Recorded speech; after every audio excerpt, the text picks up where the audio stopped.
الثانوية العامة، البعبع اللي في حياتنا، نقطة التحول، الطريق اللي كلنا بنشوفه، هل هنكون أو لا نكون؟ بس ده كله مش صح. كل واحد فينا ليه حلم هو بس اللي بيحدده، مش حد تاني.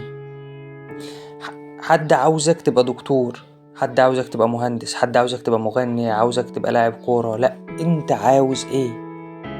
انت هتحقق نفسك وهتستغل امكانياتك فين وازاي وامتى هتبدأ. اتأكد ان فعلك النهاردة هو مستقبلك بكرة. فحتى لو ما بقتش دكتور، بس انت تعبت واجتهدت، فاتأكد ان جهدك متعان، ما ضاعش. جهدك مستنيك بس قدام شوية، في حاجة احسن ليك. المهم تكون انت مؤمن ان ربنا سبحانه وتعالى ما بيغزلكش، ان ربنا سبحانه وتعالى عاين لك حاجة افضل. تكون واثق في ربنا سبحانه وتعالى. والمهم كمان انك تستمر في اجتهادك ده عشان توصل لحلمك، عشان توصل لهدفك اللي كان نفسك تحققه ونفسك لسه تحققه. هناخد كام نقطة إن شاء الله، دي ممكن هتساعدنا على المذاكرة وبإذن الله تكون مفيدة وكويسة جدا. تقدر من خلالها تحصل أكبر قدر، تكون كويس ليك في المذاكرة وفي الفترة الجاية إن شاء الله. مذاكرة الثانوية العامة اللي كلنا خايفين وبنخاف منها ومرعوبين، وخوفنا وقلقنا ده بينسينا وبيضيع من دماغنا معلومات كتير أوي. تعالوا ناخد كام نقطة. أول نقطة، حط جدول التزم بيه، التزم بيه كويس جدا. انت شوف نفسك كل مادة ممكن تاخد منك في اليوم قد ايه من الوقت. التزم بالوقت ده، حدد فيه اوقات الصلاة، خلي الصلاة تنظم معاك وقتك. الصلاة لما هتنظم وقتك هتنظم يومك كله، هتنظم حياتك. حط فيه كل حاجة في يومك، ما تسيبش حاجة كده للظروف، لا حط فيه كل حاجة. ولازم تحط فيه وقت للترفيه، لازم تلعب، لازم تغير جو، لازم تخرج مع اصحابك. ده هيفرق في نفسيتك كتير، هتخلي دماغك يعمل ريفرش مستمر، تقدر من بعد كده انك تحصل اكتر. تاني حاجة، ادخل اوضتك رتبها وظبط منظر تحب تبصله. حط برفان بتحبه والبس حاجة بتحبها. بص لنفسك في المراية، شوف انت جميل ازاي. طب الجمال ده في حاجة تقدر تكسر فرحته بنفسه؟ طبعا لا، لأنك أقوى وأعظم حاجة ربنا خلقها، فلازم أكون على قدر الثقة دي وحقق حلمي. تالت حاجة، اتوضى بهدوء. الوضوء بيغسل الذنوب، خلي ذنوبك تنزل مع الوضوء، مع كل ذرة مية بتنزل على جسمك.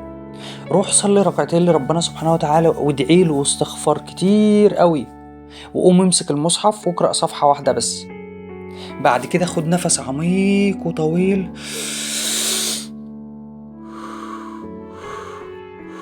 خرجه بالراحة وبهدوء. خرج معاه كل فكرة سلبية أو كل فكرة حد قالها لك كسرت جواك حاجة. خرج معاها كل موقف انت حاسه صعب، خرج معاها كل فكرة صعبة عشان تتخلص من كل أفكارك. قبل ما تبدأ مذاكرة لازم تتخلص من كل الأفكار دي، لأن وقت ما تبدأ مذاكرة هتلاقي كل الأفكار السيئة بتجيلك. رابع حاجة، غض بصرك. الإمام الشافعي كان ماشي في طريق، فظهرت قدامه امرأة فجأة، فالهوى رفع العباية فشاف جزء من كعب رجلها.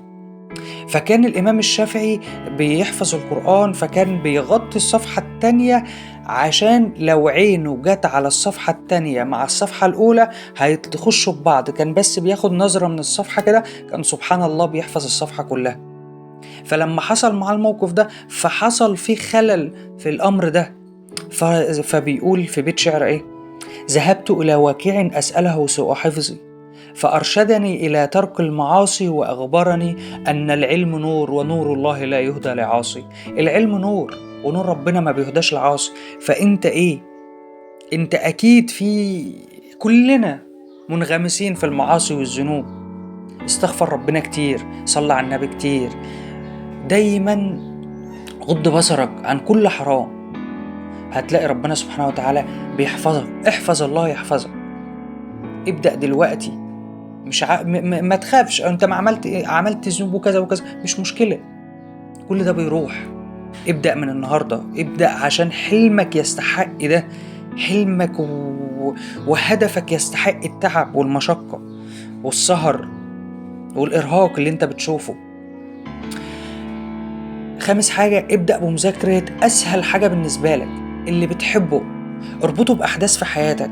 يعني مثلا انت بتذاكر تاريخ مثلا وليكن، بتذاكر علوم، اربط الجزء اللي انت بتذاكره بحدث في حياتك، ساعتها هتلاقيه سهل وهتلاقيك بتجيبه بسرعة. ولو جالك سؤال عليه هتلاقيه بسرعة بتفتكر الأحداث اللي انت ربطتها بيه، فهتلاقي السؤال جالك بسرعة. ولو عندك كذا برفان، استخدم البرفان اللي انت بتحبه مع الجزئيات اللي انت خايف منها او خايف تنساها. اربط الاحداث دي بصور. الصور لما تيجي تبص، لما تشم الريحة هتلاقيك بتفتكر بسرعة المعلومة. لما يجي لك سؤال على الجزئية دي هتلاقيك لما تكون رابط الصورة بالجزئية دي، الصور لما تيجي قدامك هتلاقي مخك بيجيب بسرعة المعلومات دي، وإن شاء الله تكون سهلة. سادس حاجة، ما تشتتش نفسك. ذاكر من مكان واحد. في الوقت اللي انت بتذاكر فيه ذاكر من مكان واحد بس، ما تذاكرش من كذا مكان، لانك لما هتذاكر من كذا مكان المعلومة ممكن طريقة الإلقاء او طريقة الشرح نفسها بتبقى مختلفة، فبتلاقي نفسك مشتت، فبتلاقي نفسك مش عارف تثبت المعلومة. ممكن ما تفهمش طريقة وتفهم بطريقة تانية فتعجز نفسك. لا، ركز في مكان واحد انت واثق فيه عشان تقدر تستوعب وتثبت المعلومة، وإن شاء الله بإذن الله ما تنساش أبدا. سابع حاجة، لما تيجي تحفظ حاجة، لو المادة حفظ، احفظ بالليل قبل ما تنام، عشان عقلك الباطن بيفضل شغال على آخر حاجة كنت بتفكر فيها أو بتعملها قبل ما تنام، فهتلاقي نفسك حافظها كويس. والحفظ بالذات، احكي لنفسك قصص، استمتع بيها، ما تضغطش نفسك انك مش عارف تحفظ، لا، استمتع. كلنا بنحب الحكاوي وكلنا بنحب القصص، فانت احكي لنفسك قصة وتخيلها بصور، تخيلها بأحداث، هتلاقي نفسك بتفتكرها بسهولة جدا.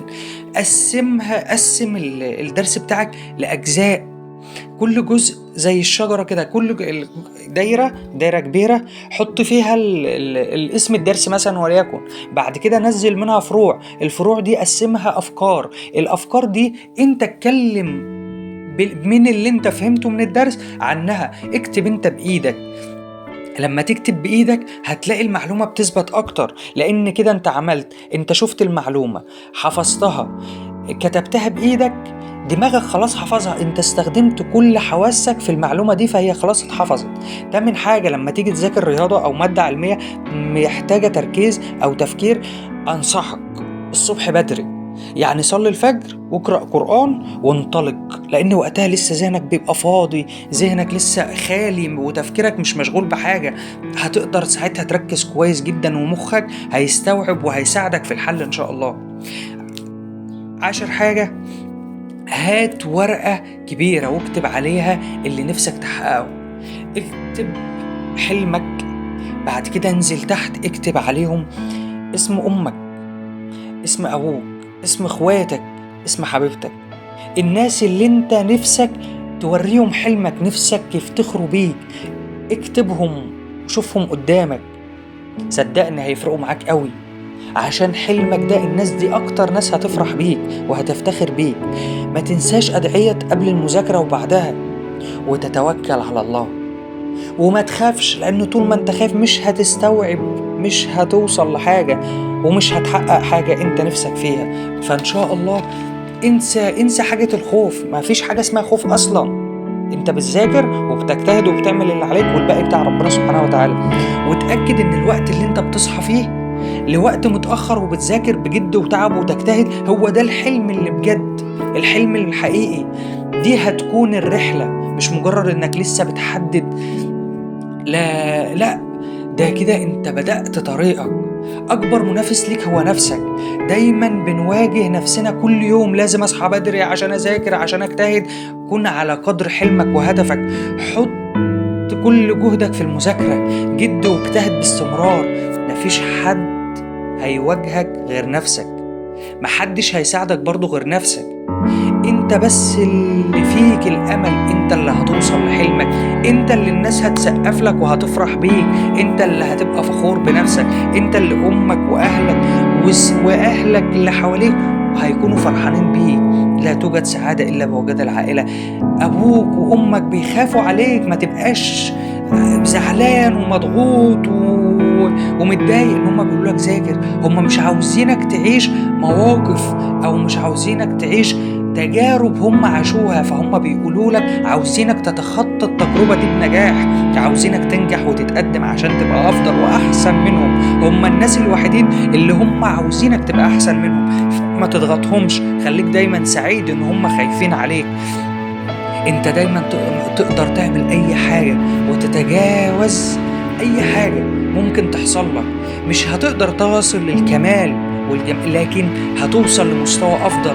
كل ما حضرت وذاكرت النهاردة ربع بكرة نص، بعده هتذاكر كل حاجة. انت تعبك، حلمك يستحق كل تعب انت عايشه. وبإذن الله بالتوفيق لكل الناس، ويا رب يكون المحتوى مفيد وفاد كل اخواتنا. واتمنى السنة دي تكون سعيدة على كل اخواتنا واصحابنا وحبايبنا، وإن شاء الله من تقدم لتقدم. كل يوم في أحسن، كل يوم حسن من نفسك. مارس كل يوم، اضغط على نفسك بالممارسة. مارس النهاردة وبكرة وبعده. الممارسة هتخليك بتتحسن كل يوم عن التاني. الممارسة هتخليك تدمن الحاجة الجميلة اللي انت بتعملها. ما توقفش نفسك عند نقطة معينة.